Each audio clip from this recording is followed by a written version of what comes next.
Hello, Togusa here. Hi. I'm reporting on the fusion centers that they have up and running in America.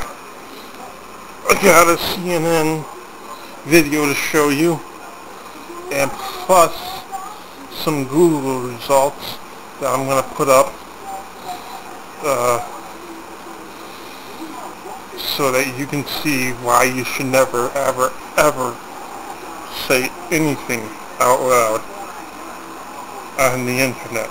I mean, out loud.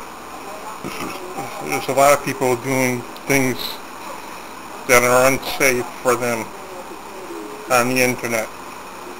And very, I don't know, hard for me to explain, but I'll try to edit this video using Windows Media Player so you can see the video and CNN clip. Okay? I dropped the bike. It was the morning of Connecticut Governor Jody Rel's inaugural parade. I pulled out my camera and I just shoot Governor Rell, about 23 shots. Moments later, Ken Krajewski was stopped by Hartford police officers, handcuffed, arrested, and jailed. I said, well, what did I do? And they said, you shouldn't have been making those threats. Local police had been on the lookout for him after state police gave out a security bulletin with his photo on it. Officials wouldn't comment pending a civil lawsuit, but court documents reveal state police were alarmed by Krajewski's blog posts. Who's going to protest the inaugural ball with me? And no need to make nice. Why do I have to be nice to a political figure simply because she won an election? Police began digging for more information, mining public and commercial databases. They learned Krajewski had been a Green Party campaign director, had protested a gubernatorial debate, and had once been convicted for civil disobedience. He had no history of violence. Law professor Daniel Citrin says police aren't supposed to gather information on citizens who aren't suspected of a crime. If we're interested in someone because they're an advocate for a Green Party candidate, and we think they're suspicious because they want to get other people to protest someone's ideas, but not because we think there's a true threat to their lives, I think that's just troubling. Today, law enforcement collects and shares more information than ever, and much of it goes on at state intelligence centers called fusion centers.